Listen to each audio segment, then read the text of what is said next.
À medida que eu for conversando aqui, perguntando, vocês me respondam, por favor, ok? A aula de hoje é a aula de fungos demáceos,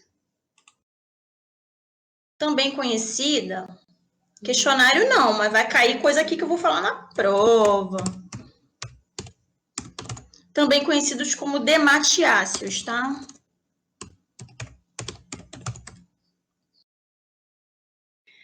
Gente, a gente não permite gravação de aula, ok? Que infringe direitos autorais. E sinceridade, vocês mal têm tempo de assistir a aula. Imagina assistir a aula 2 vezes. Então, quem estiver gravando, por favor, interrompe. O que eu acho efetivo é a mesma coisa que você estivesse no período presencial. Caderno de anotações do lado. Porque o que não tiver ali no slide e eu estiver falando, vocês estão anotando, combinado? Já estou eu aqui perguntando, ninguém está me respondendo. Combinado, prof. Obrigada. Então, vamos lá. O nome demáceo ou dematiáceo significa aqueles fungos que eles estão impregnados de melanina. Esse nome lembra alguma coisa para vocês? Melanina. Onde a gente encontra melanina? Muito bem. Quando vocês não souberem, vocês podem escrever assim, não sei. Eles estão impregnados de melanina nas hifas e nos conídeos, tá? Muitos desses fungos possuem macroconídeos. A essa altura do campeonato, vocês sabem que os conídeos são as formas de reprodução do fungo, né? Um conídeo, um esporo, ele cai em um outro meio, ele cai em um outro local, dá origem a um novo fungo. Então, por que chamar de macroconídeo? Porque o macroconídeo, tá até escrito errado aqui, macroconídeo. O macroconídeo, ele é pluricelular, tá? E tem formatos diferentes. Então, isso aqui que vocês estão vendo é um fungo demáceo com seu macroconídeo. Eles também são chamados de fungos negros, por causa dessa melanina. São os únicos que são escuros? Não. Mas é tanta melanina nas hifas e nos macroconídeos, e nos conídeos pequenos, quando eles têm também, que eles são chamados de demáceos. Qual a importância? Eles causam as feoifomicoses,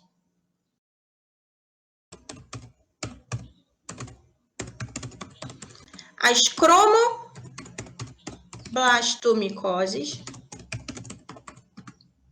e micotoxicose. Vamos ver se vocês estão craque. Não precisa decorar, a palavra diz pra gente do que se trata, tá? Vamos separar essa palavra, micose. Tirando micose, o que lembra vocês fel e ifo? Ou não lembra nada? Fel, ifo. Pelo menos o ifo.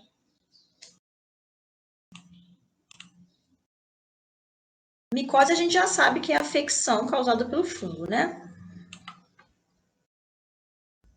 IFA, pelo menos a IFA, era o que eu queria, IFA. Muito bem.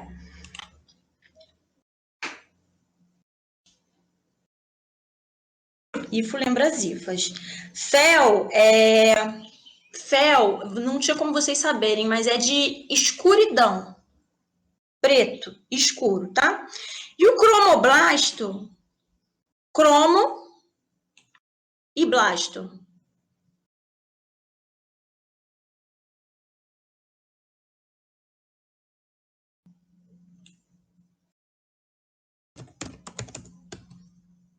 Cromo, cor.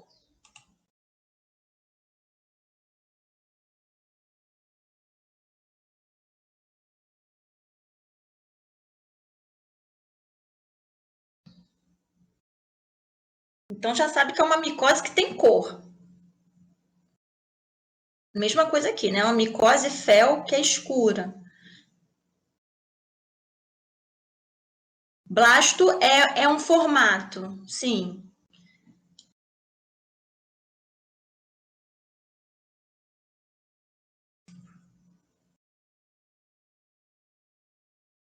Aqui são as hifas, tá? Entre as hifas, ou entre leveduras? Vocês já ouviram falar que existem os fungos que eles têm dimorfismo e polimorfismo, né? O que significa isso? Ele ora está como levedura, ora está como hifa. Então, quando a gente surge com leveduras entre as hifas, a gente chama de blastosporo.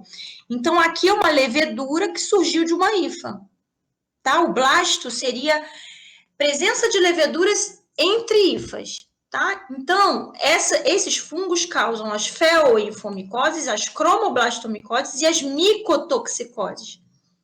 Micotoxicose seria a última aula e uma disciplina também, que é opcional, seriam as micotoxinas. Então, sabe aquele pãozinho que vocês encontraram primeiro mofado, jogou ele fora com o resto? Só entre a gente aqui, vocês nunca fizeram isso? Né? Você não vai morrer. É a boa notícia que você não vai morrer. Mas assim, você tirou o fungo visível. Os outros pães possuíam um crescimento que você não está vendo. E ali eles produzem as micotoxinas, que são toxinas altamente danosas ao organismo. Não matam, mas deixam você bem doentinho, tá? Continuando. Então, ó, vocês já sabem que eles causam feoifomicoses, cromoblastomicoses e micotoxicose. A etiologia, o que significa isso? Quem são os culpados? Quem são os agentes etiológicos? É uma grande variedade de fungos, tá? Produzindo hifas, pseudohifas, algumas leveduras.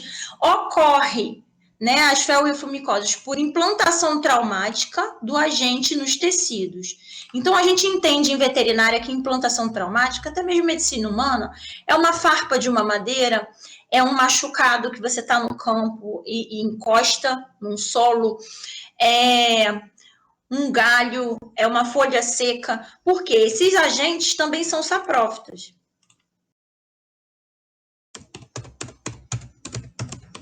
Isso significa que eles estão presentes na matéria orgânica morta. Mas se eles são saprófitas, por que causam doenças? Porque são patógenos oportunistas e não patógenos por excelência. A doença clínica é incomum.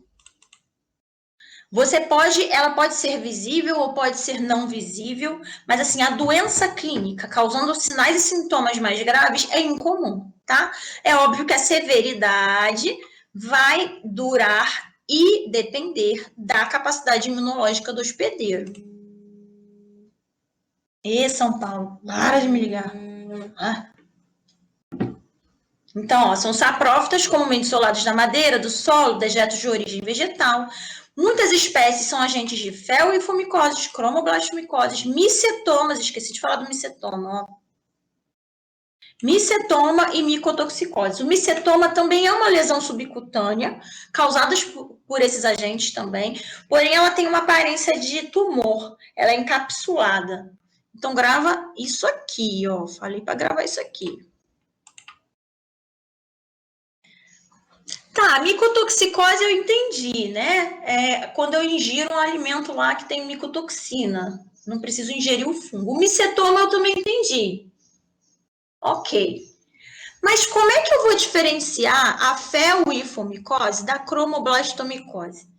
Porque as duas são micoses subcutâneas, não entendi. Então, a gente tem uma tabelinha aqui.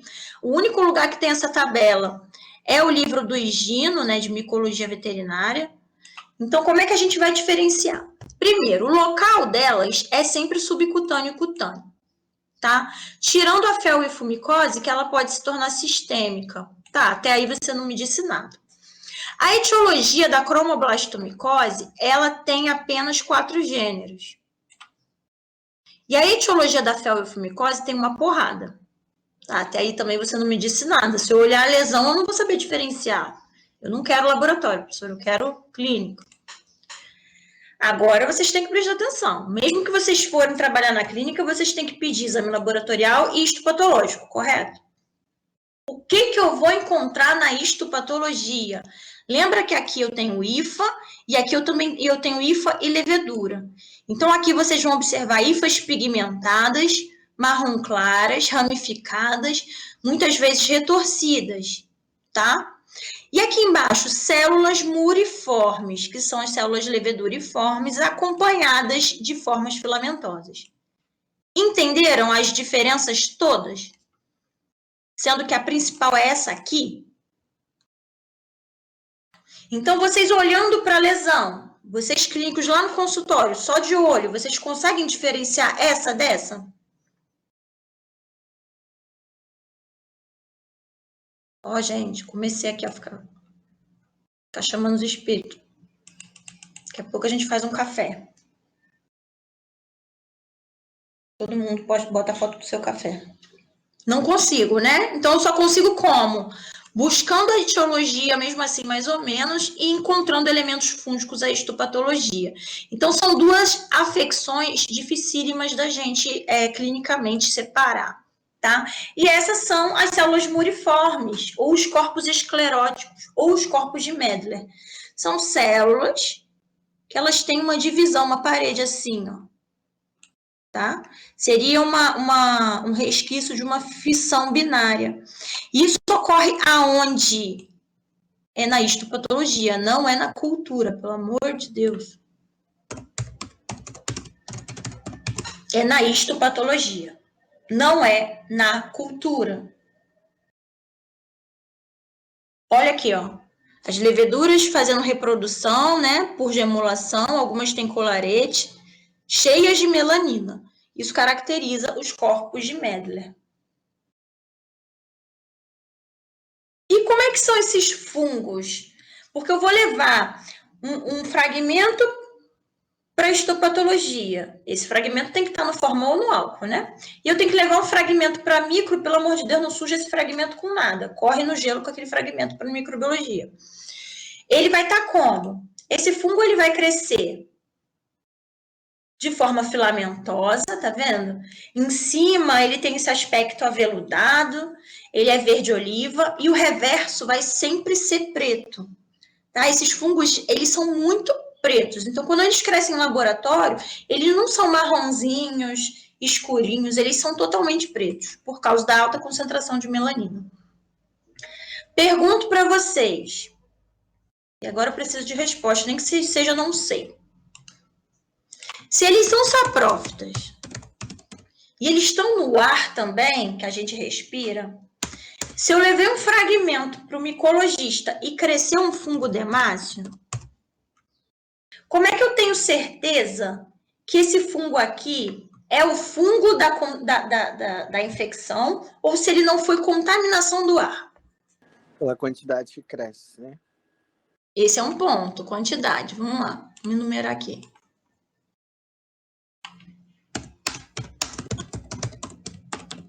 Mais uma dica.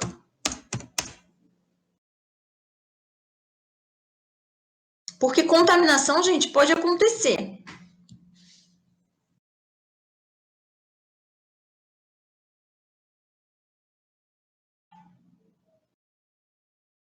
A coloração.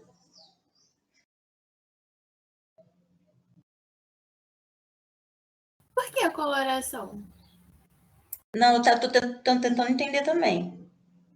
Pode ser, de repente ela tem coloração da lesão ou do fungo?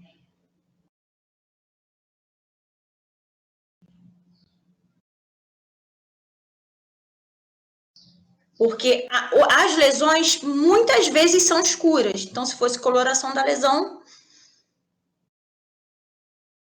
pode ser também.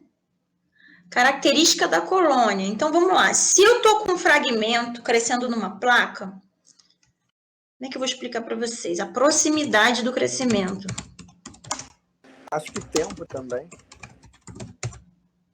No tempo, eles vão crescer, os fungos, cada um cresce em uma quantidade de dias predeterminado. Mas vamos prestar atenção aqui. Se eu botei aqui o fragmento aqui, e o fungo cresceu em volta do fragmento, eu tenho como culpar ele. Agora, se a placa está aqui, o fragmento está aqui, e o fungo cresceu aqui, foi uma contaminação. Vocês entendem?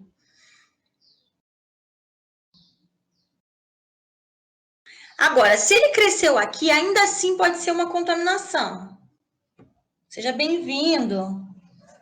No final tem mais música, Davi. Perdeu a playlist. Fragmento da lesão. Eu levo... Essa parte deve ser chata na clínica, né? Tirar um fragmentozinho da lesão lá do animal e levar para a microbiologia. Tá? Suponha que cresceu e o clínico está suspeitando de demácio e a histopatologia ainda não lançou o resultado, eu vou pedir, se ele não passou creme ali antifúngico, eu vou pedir mais um fragmento de lesão, um suave de lesão. Vocês entenderam? Porque se ele crescer, quantidade, proximidade do crescimento e repetição do exame. Qual é a probabilidade de uma contaminação cair no mesmo lugar por 2 vezes? É muito pequena. É bem pequena. Agora, aguarda também a histopatologia, porque se a histopatologia estiver vendo hifa ou levedura, você tem como dizer se a culpa foi daquele fungo. Mas, prof, Pode por falar. exemplo, o fungo demora muito para crescer. Então, até a gente ter esse crescimento depois na repetição do exame, o animal poderia ficar sofrendo muito, não? Então, o fungo demora para crescer dependendo do fungo. Esse aqui consegue crescer em 5 dias. Mas não dá para você chegar para o clínico e proibir ele de usar um medicamento. Porque a gente sabe que tem animal que nem 5 dias espera. A histopatologia pode ser que demore ainda mais do que o cultivo. O fato é que, se você puder repetir o exame, repita. Porque muitas vezes a medicação que esse veterinário passou foi antibacteriana e não antifúngica. Então, você vai repetir e vai crescer o mesmo fungo. Ok? Uhum, obrigada. Então, tá. Então, a gente tem que correlacionar isso tudo. Lembrando que padrão ouro de diagnóstico em micologia, apesar da gente ter que usar todas as técnicas juntas para obter um diagnóstico, o padrão ouro vai ser o cultivo, tá? Por que o padrão ouro é o cultivo se ele demora tanto? Porque ele é o único que vai conseguir me dar gênero e espécie. As outras técnicas não me dão. Então, na histopatologia, eu vejo IFA, tá? Só se eu tiver muito dinheiro, tentar fazer um PCR, mesmo assim o PCR está suscetível a erros. Falamos ao mesmo tempo, hein? O PCR, ele ainda não é realidade, tá? Ele é caríssimo.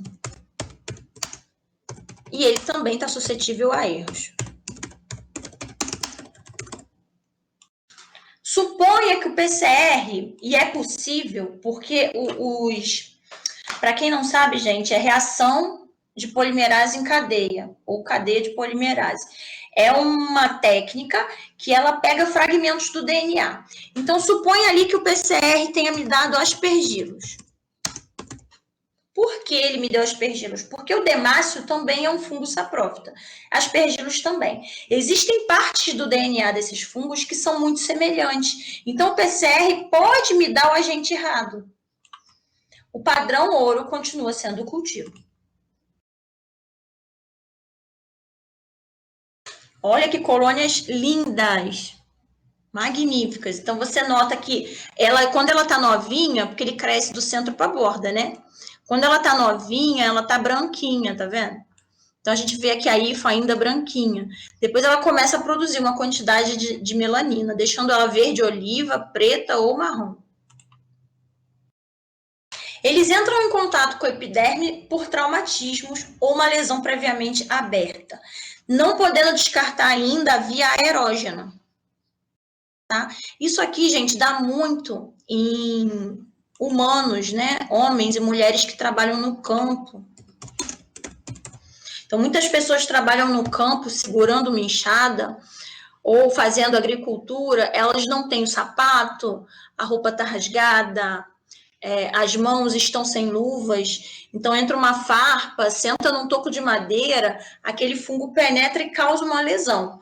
Muitas vezes a lesão ela é escura, porém não coça e não arde. tá? Quando ela causa algum dano, geralmente o paciente está um pouco imunossuprimido. O fungo vence as barreiras dos tecidos, pode ganhar também a via hematógena e cair em outros órgãos. É passível de acometer diversos animais. Então, a gente tem mamíferos, répteis, crustáceos, peixes, etc. A gente tem muitos animais passíveis de ser acometidos, não só os mamíferos, tá? Quais são os fatores de virulência? De longe, o maior fator de virulência desses fungos é a melanina, que a gente chama de 1,8 de hidroxinaftalenomelanina, que é a melanina específica dos fungos demáceos. Mas eles também produzem lipídios, induzindo a formação de granulomas, são oligotróficos, ou seja, com pouco nutriente eles conseguem se estabelecer, tá?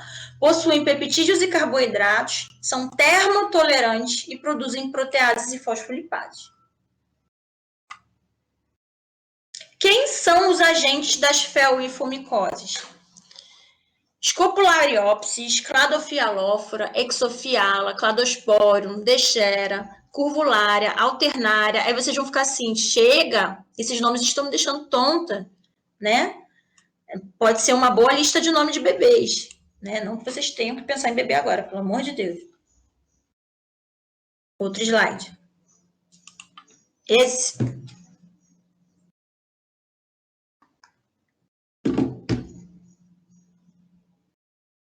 Tá vendo? Agora que a turma deu uma enchida, mesmo assim tá faltando gente. Deixa eu salvar aqui.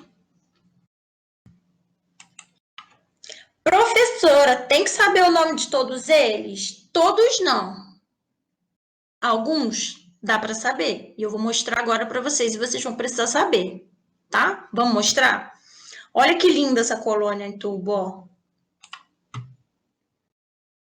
Vou sim, sem problema. É porque nessa hora aqui bateu desespero, né? Com esse monte de nome. Eu sei que bate. Acredite, 3 meses não é muito pouco, gente, de período. Aff. E os agentes das cromomicoses? As cromomicoses é a mesma coisa que cromoblastomicose, que eu falei lá no início.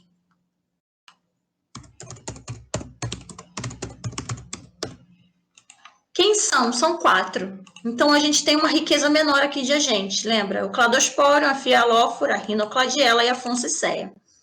Vou mostrar para vocês os principais gêneros que vocês vão ter na prática também. Tenta gravar os principais. Eu vou marcar ali um coraçãozinho. Nos principais. Então, esses dois aqui são principais. Vamos lá.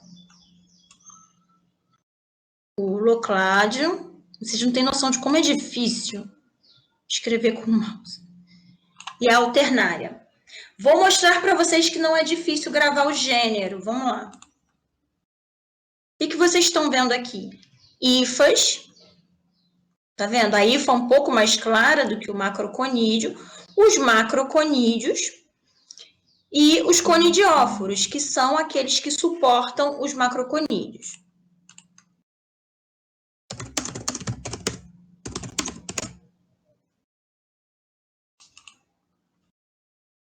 Característica desse macroconídeo. Presta atenção aqui, ó. Vamos começar pela alternária. Olha o nome dela, alternária. Lembra o quê?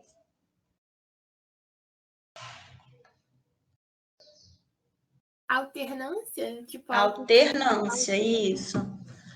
Então, vamos lá. Alternância. Alternância de quê? Então, ela é claviforme, ou seja, tem um formato aqui de clave, e ela alterna entre septos transversais e longitudinais. Olha que bonitinho. Ela alterna entre septos transversais e longitudinais. Ela é muito fofa. Tá? E ela tem esse formato de clave. Qual é a diferença dela para o locládio? O locládio não tem o biquinho. Ele não é em formato de clave, ele é mais oval. Ok, esses dois?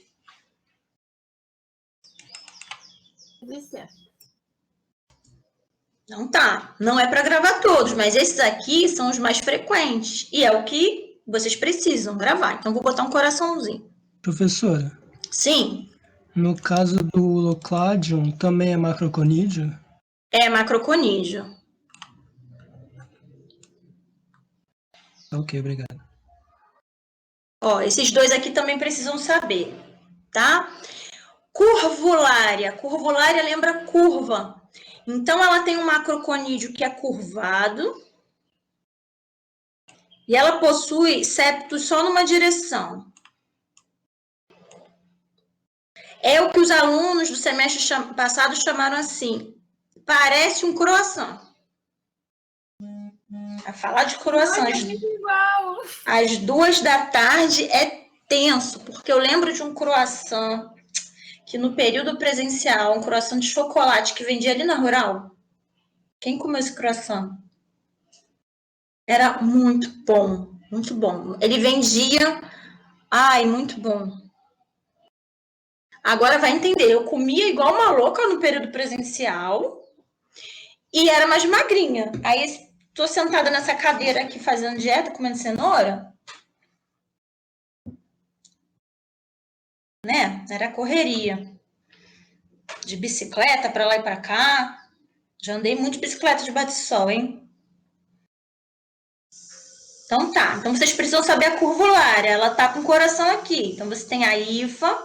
Lembra que essas hifas aqui são septadas, vocês não chegaram ainda na aula da hifa não septada. O conidióforo e os macroconídeos curvados com poucos septos em uma só direção. E esse aqui é o cladosporo. Vocês também precisam saber do cladosporo, ó. Os conídeos do cladosporo, eles são de tamanhos diferentes e de formatos diferentes. Olha que interessante. Tem gente que vê limão siciliano, tem gente que vê uma bala de revólver, e dá para ver os dois, porque ele faz assim ou ele faz assim. Então, ora ele tem as duas bases afiladas, ora ele tem uma base truncada e uma base afilada. E ele também é muito incriminado em fel e fumicose em veterinária. Tá? Esse aqui, então, ele está presente. Esse aqui também. Os dois de antes também. Vocês já foram no sacolão comprar tomate, batata, e tinha umas manchas pretinhas? Maçã, uma mancha escurinha, bem pretinha. Aquilo ali é fungo demáceo. Aquela fruta, aquele tomate, provavelmente tá com micotoxina também, tá? Vamos passar. A Fonsesseia, eu vou botar um coração só no bipolares aqui. É os que eu gosto mais. A Fonsesseia, ela tem o conídeo parecido com o do cladospóreo, mas que cresce bem aglomerado aqui na ponta dos conidióforos, tá? Então, você tem a hifa, o conidióforo e os conídeos parecidos com o de cladospóreo. O bipolares, ele tem um conídeo alongado e ele tem septos dentro que lembra até como se ele tivesse com compartimentos dentro desse macroconídeo, tá? A fialófora e a cladofialófora, elas têm um conídeo também parecido com o cladosporium. Por quê, gente? Tantos fungos parecidos, porque eles são filogeneticamente próximos. Existem estudos que dizem, inclusive, que se trata até do mesmo fungo, só que em estágios diferentes. Mas isso aí é outra discussão, tá? Aqui a gente vai separar como se fossem gêneros diferentes. A fialófora, eles saem em fila indiana, tá vendo? Catenulados, a partir de um conidióforo curtinho, que lembra uma boquinha de garrafa. Aqui tá a hifa. Aqui tem uma boquinha de garrafa e aqui os conídeos vêm saindo. E a cladofialófora, ela tem uma característica muito parecida com o cladosporo, mas os conídeos eles estão todos também catenulados, só que nessa posição aqui. O legal era ver isso. Não, isso aqui não. Isso aqui não. O legal era ver isso, gente, na aula prática, na lâmina. Aqui nem tem tanta graça, tá? A Rhinocladiella, ela tem um conidióforo. Os conídeos são alongados e saindo aqui, ó, da lateral. Como se fosse formando uma planta até, né? Nessa disposição aqui. E a Dreschlera, ela parece... Vou botar um coraçãozinho aqui na Dreschlera. Porque tem autores que dizem que ela é igual ao bipolares. Com a diferença que a Dreschlera, ela é mais comprida, tá? É uma discussão que tem em filogenia de fungo. Ah, o Scopulariopsis é lindo. Eu vou botar um coraçãozinho nele também, tá? Vou botar um coraçãozinho que eu quero botar a foto de um deles ali na prova. O Scopulariopsis, ele tem a hifa, o conidióforo dando origem ali a 3 fiálides, e os conídeos são redondos e grandes, saindo aqui da ponta. E se a gente aumentar aqui, eles têm espículas, tá vendo? Eles saem aqui catenulados e também são espiculados. Lembrando que todos esses fungos não tem como comparar com outra ordem, porque eles são extremamente pretos. E a Exophiala são muitas leveduras entremeadas em hifas. A gente não pode chamar isso aqui de conídeo, apesar de ter autor que chama. Mas elas têm características de levedura e formas. Então, a gente vai matar sua dúvida agora.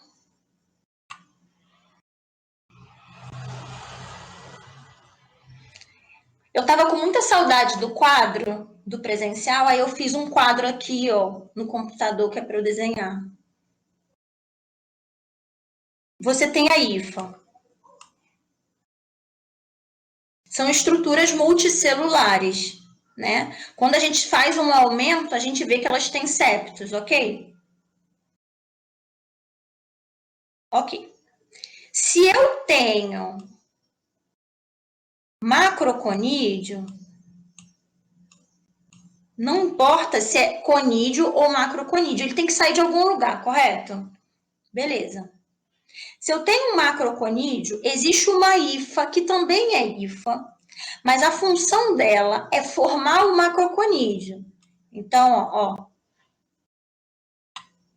essa hifa, essa aqui, eu vou chamar de conidióforo.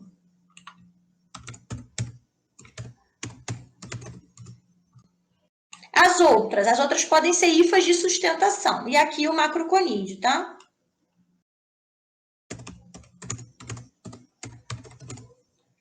Até aqui tudo bem?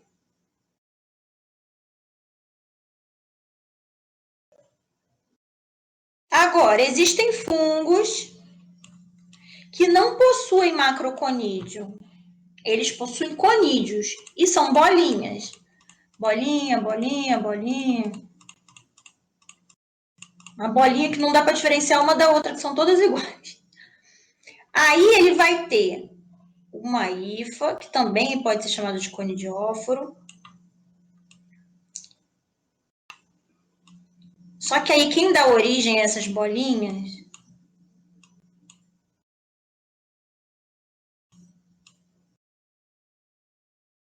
vocês estão vendo que essa hifa aqui, ela já se ramificou toda?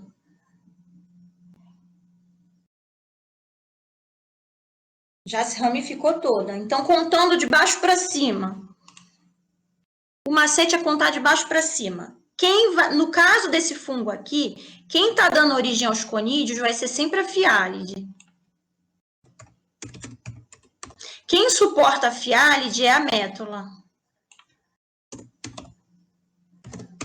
Quem suporta a métula é a estípede. Tudo isso é um conidióforo. Só que como ele é ramificado,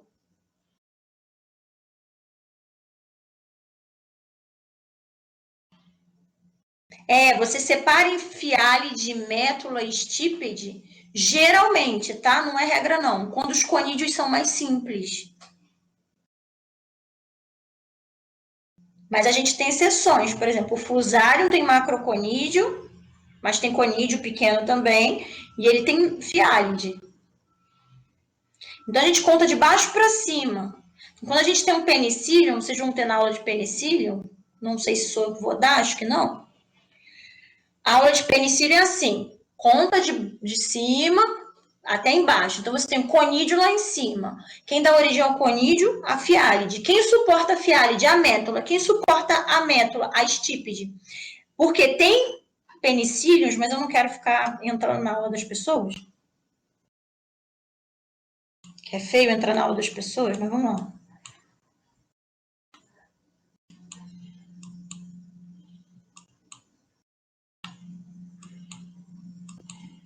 Olha que... Pra não falar outra coisa, gente. Eu ia falar um palavrão aqui.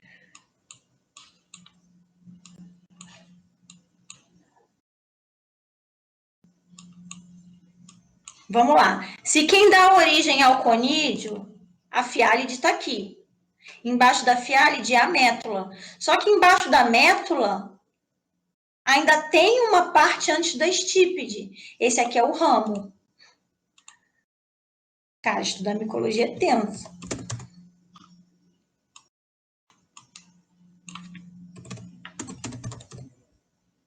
Só que olha só, gente, isso aqui não tá valendo para Demácio não, tá? Eu tô só tirando a dúvida da Amanda. Blastosporo, vou explicar também.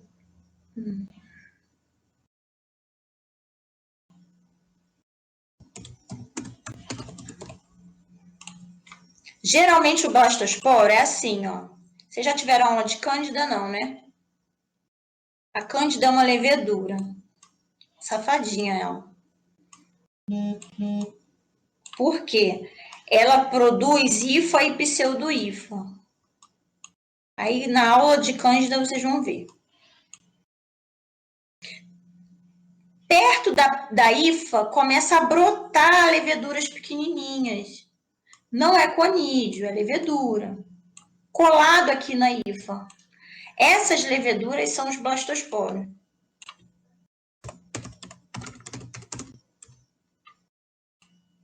Ok? Ficou menos pior?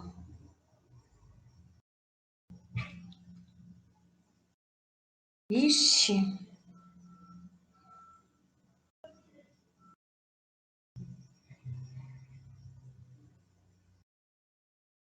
Gente, me deixaram sozinho. Tô sozinha?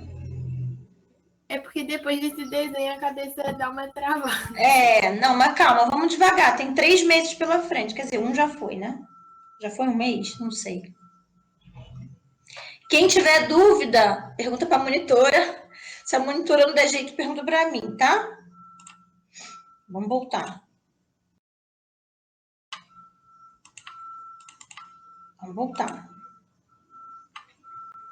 Vamos falar de lesão agora de clínica, que vocês gostam mais do que falar de fungo?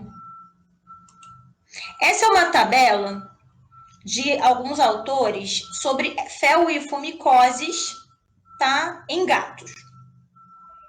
Para vocês verem como é comum. Né? Olha a quantidade aqui de etiologia. Então, eu tenho a corvulária, a exofialo, o cladosporium, tá? Tem até fungos aqui que a gente nem comentou. Tem a fialófora. Olha a alternária aqui embaixo, ó, aparecendo 2 vezes. Tá, ok. Todas elas são felwifomicoses. Pergunto para vocês, o que chama a atenção nessa tabela?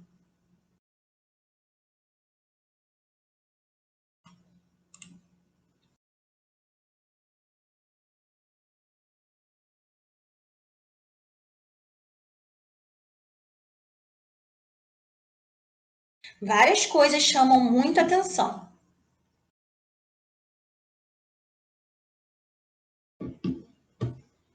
Muito bem, muito mais animais do sexo masculino, né? Teve gente que também prestou atenção na idade? Alguém prestou atenção? Que é muito mais animal idoso. Mas o sexo é gritante. Quer ver outra coisa que chama muita atenção também? Quantidade de recidiva.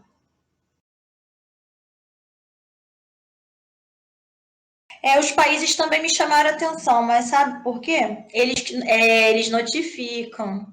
Exatamente. A gente não notifica nada. Eu não sei se eu fico triste ou feliz por isso. A gente não notifica nada. É muito triste, tá? Mas vamos lá. Existe uma teoria. No passado, acreditava-se que as feoifumicoses, que foram primeiramente diagnosticadas em humanos, elas acometiam muito mais os homens, porque eram os homens que iam para o campo. Pergunto para vocês, é mesmo os homens que vão mais para o campo? Ou quando a situação financeira, social aperta, quem está lá também tem mulher?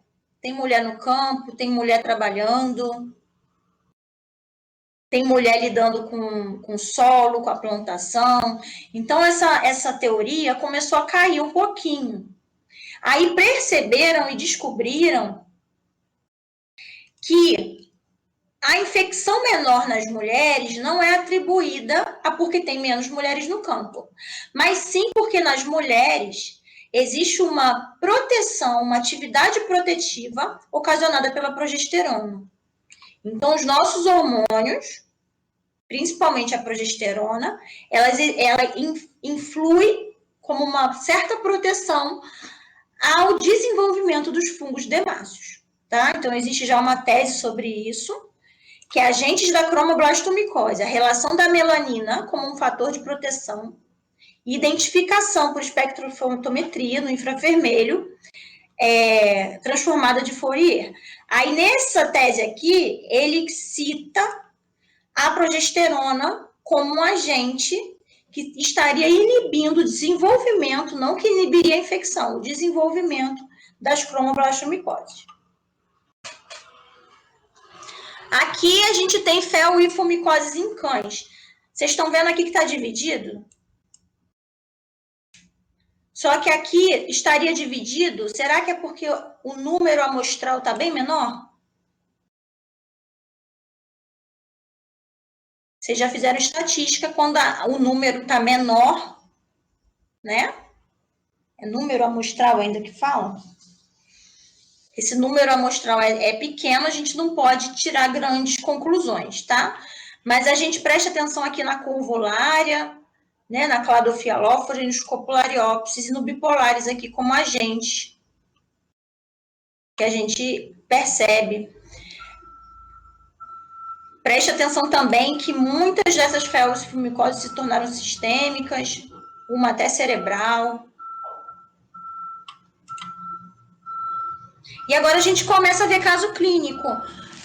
Gente, a minha rua tá esburacada. E tem um monte de trator. E esse barulho chato.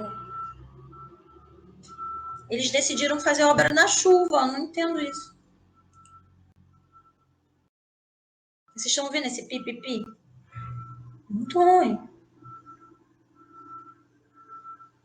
Vamos ver caso clínico. Caso clínico. Para vocês verem, o caso clínico não é para vocês decorarem, é para vocês verem a amplitude das feoifumicoses e dos fungos demáceos em medicina veterinária. Aqui a gente tem esses bivalves, né? Era uma criação desses bivalves de conchas, né? De moluscos, e eles estavam acometidos de feoifumicose. Então, muitas dessas conchinhas estavam aparecendo com lesões e enegrecidas. Aqui, peixe, tá? Apesar das lesões não estarem tão escuras assim como nas conchas, você já encontrava as hifas na histopatologia. Mais lesão em peixe, ó. Essa lesão aqui já não estava menos enegrecida do que a do peixe anterior, mas na hora de fazer um exame, ó, olha a quantidade de hifas. Tá caracterizando aqui a feoifumicose. Aqui o agente foi Exophiala. E Exophiala é um fungo que ele tem como característica fazer blastosporo, mas a lesão aqui foi a feoifumicose. Gato, nesse caso, o gato tem umas colorações de pele escuras em alguns pedaços, mas a gente percebeu que a feoifumicose também estava dando aspecto enegrecido na lesão. Esse enegrecido aqui, dessa lâmina aqui histopatológica, não é do fungo, tá? Isso aqui são técnicas de histopatologia. Quem já fez histopatologia ou pretende fazer?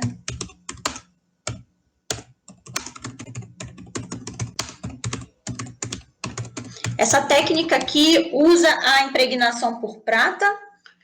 Quando você impregna por prata a parede fúngica, as células fúngicas ficam pretas, tá? Aqui nesse caso não foi usada a impregnação por prata, acho que foi usado o PAS, ó, deixando as hifas rosinhas. Vocês estão vendo esses agentes aqui rosinha? São as hifas. Ah, vocês vão falar assim, tô vendo bolinha também. Mas por que vocês estão vendo bolinha? A hifa, ela tá assim. Eita, que hifa feia. Se eu cortar o corte como eu tô vendo, eu vou ver a hifa comprida. Se eu pegar a lâmina e cortar aqui, eu vou ver uma bolinha na imagem. Então, tem a ver com o corte tridimensional que eu fiz no bloco de histopatologia. Um gato com feoifumicose sistêmica que levou à morte por cladofialófora.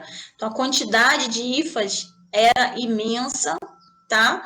Os órgãos dele já estavam pretos, assim como a parte interna aqui, né, de peritônio.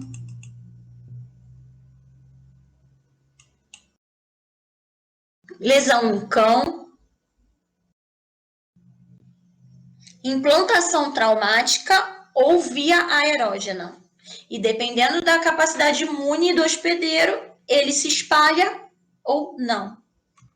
Aqui nesse caso desse cão não estava sistêmico, mas apareceu aqui em subcutâneo na área de nariz e membros. Lembrando que isso aqui não é incomum na gente, tá? Aqui é o pulmão, o abomaso de uma ovelha. Ela teve uma feoifumicose que também se transformou sistêmica e foi a fatalidade por cladosporium. Então, apesar daqueles fungos que a gente viu estarem bonitinhos, né? Você vê as lesões fúngicas encapsuladas e a quantidade de hifas.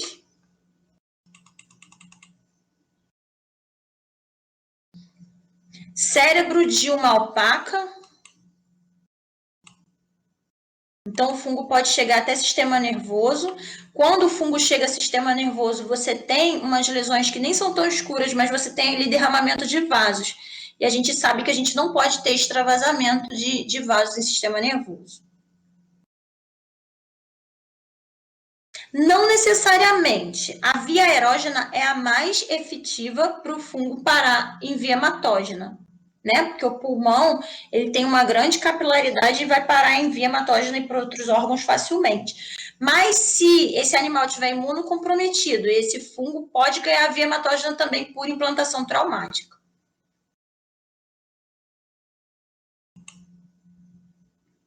Nódulo cutâneo. Aqui nesse caso foi em cão também, não equino. Volta.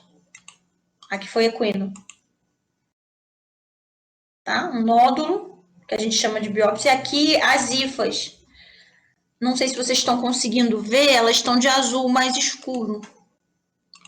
Porque a pessoa utilizou azul de metileno aqui nesse caso. Então, tem o hifa aqui, aqui, aqui, aqui retorcida, aqui. Tem que ser muito bom de olho para fazer histopatologia, gente. Aqui é uma feoifumicose disseminada em cão. Provavelmente entrou por implantação traumática nos membros. Eu não sei como ele se machucou, mas provavelmente foi farpa de madeira. A mesma lesão, olha que aqui, como a quantidade de hifas. Quando a gente usa só histopatologia com hematoxilina eosina, a gente não consegue observar a quantidade de hifas. Por quê? Hematoxilina eosina não cora fungo, tá? Mas quem tiver o olho bom vai perceber aqui as imagens fantasma das hifas. Ok. E quando eu impregno por prata? Olha que coisa linda. Aqui eu usei Gomori com impregnação por prata. Tudo isso pretinho é hifa. Olha a quantidade de hifa que esse cão não possuía nos seus tecidos. Tá? E aqui aquele caso desse mesmo animal, né, crescendo aqui o fungo responsável pela infecção. Nesse caso aqui, eu estou vendo o fungo corado a partir de lâmina da cultura. Tá? O fungo incriminado foi Exophyallum. Aqui outras formas de IFA, PAS positivo. O que significa PAS positivo? Quando vocês fizerem histopatologia, ácido periódico de Schiff. O pessoal da histopatologia já está íntimo, chama de periodic acid Schiff, já chama de PAS. Deixa a parede do fungo ou lilás ou pink. Aqui nesse caso, tudo que está lilás aqui mais forte é o fungo. E nos seres humanos, gente, como é que se apresenta? Essa aqui é uma lesão simples por Orteia Werneck. Existem lesões mais feias, mais brutais, que não vale a pena mostrar aqui, porque aqui é uma aula de veterinária. Mas ela não coça, não arde, não queima. Ela apenas tem uma questão estética ali, por você ter se machucado, principalmente com matéria orgânica. O diagnóstico. Você vai observar em exame histopatológico, como vocês viram, um monte deles. Hifas marrom amareladas. Se for hematoxilina eosina, a gente às vezes não consegue observar a coloração, porque a hematoxilina eosina não cora. Você vai coletar raspado, secreção, amostra de tecido, leva para a histopatologia e a outra parte você leva para micro. No histopatológico, você vai corar com PAS, com Gomori, com impregnação por prata, tá? E outra parte dos tecidos você leva para microbiologia. Colônias suspeitas começam a surgir, 5 dias eu já vejo crescimento. Para eu dizer qual é o gênero, a partir de 7. Posso deixar crescendo até 15 dias. Posso utilizar de outras técnicas, como o microcultivo, não sei se vocês já tiveram isso em aula, para tentar descobrir qual o gênero e qual a espécie, tá? O fato é que você vai ter que estudar o aspecto macro do fungo e o micro do fungo, ou seja, estuda e anota tudo que eu estou vendo na placa e tudo que eu estou vendo na lâmina. E assim, depois disso, tentar dizer qual é o gênero. Que meio que eu vou usar? Saborô com cloranfenicol e saborô com cicloheximida. Já explicaram para vocês a diferença dos 3 meios?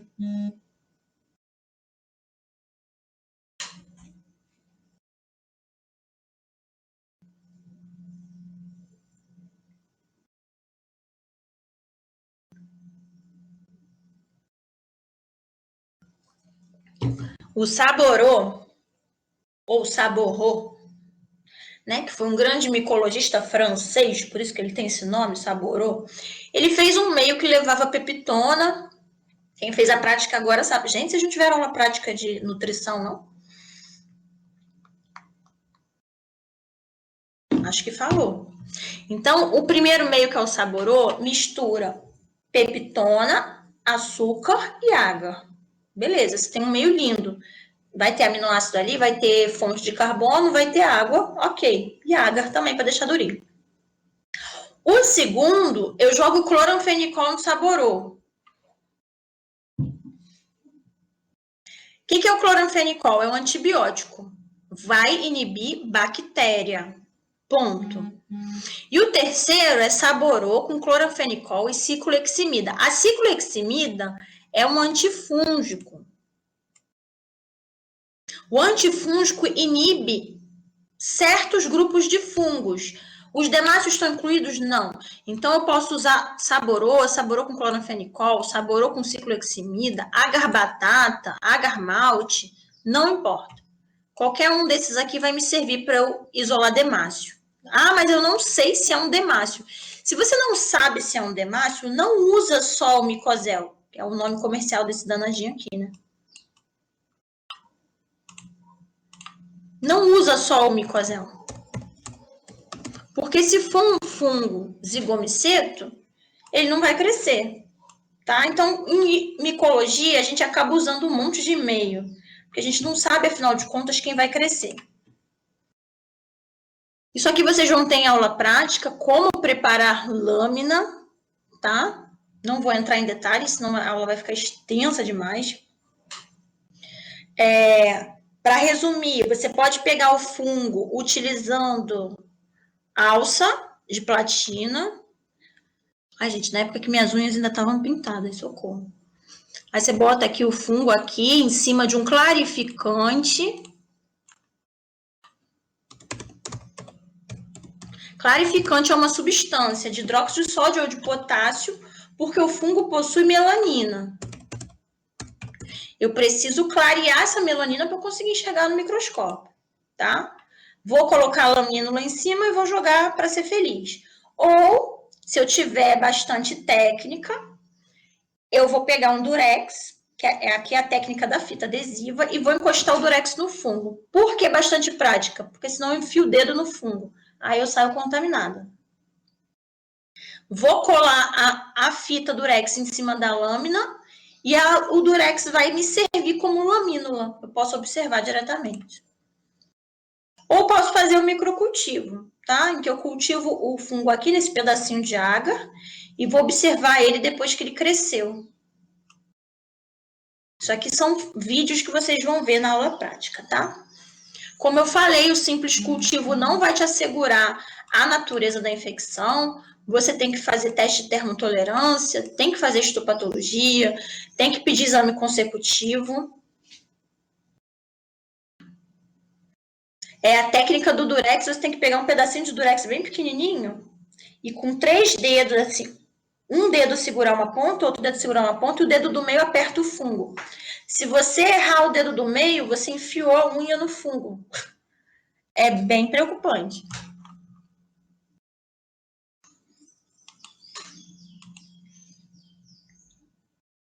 Diagnóstico diferencial. Você vai separar a cromoblastomicose da felwifilmicose devido aos corpos escleróticos que aparecerem na lesão. Tá? Então, apareceu o corpo esclerótico ou célula muriforme, né, que são essas gracinhas aqui, você já pode dizer que se trata de uma cromoblastomicose. Lembrando que o mais comum é a felwifilmicose. Olha que lindas as imagens de histopatologia aqui, é só para a gente babar um pouquinho nas imagens. Aqui a gente não consegue ver, elas estão espalhadas, ó.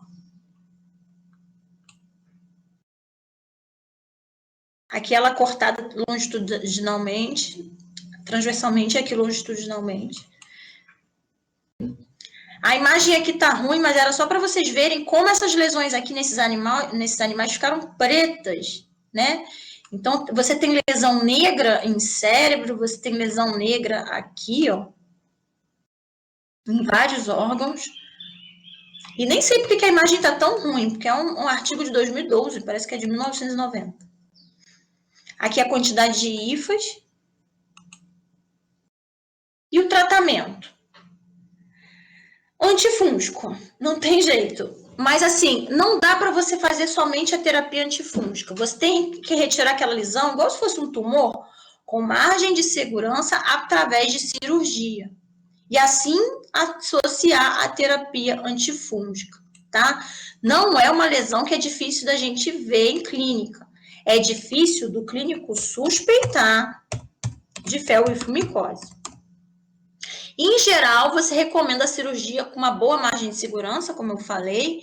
É frequente o aparecimento de recidivas, igual a gente viu naquela tabela. Então, volta e meia o animal volta para a clínica com a recidiva da lesão. E os mais empregados são o cetaconazol, itraconazol, fluconazol, podendo associar ou não com flucitosina. Em algumas lesões, você também utiliza a terbinafina, né? As injeções de terbinafina. Do cão... Essa aqui?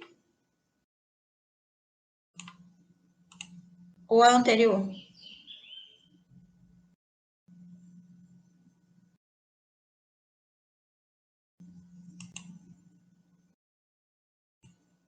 Aqui?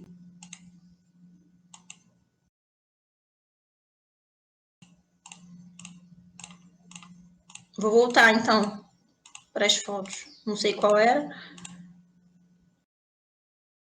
Essa?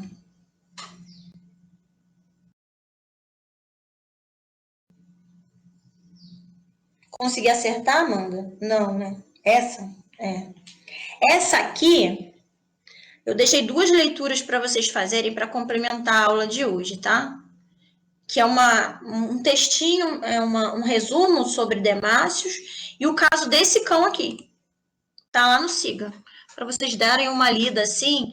E aquela introdução, a introdução desse artigo aqui, vai dar base para vocês entenderem melhor a aula e poder acertar a questão da prova, tá bom?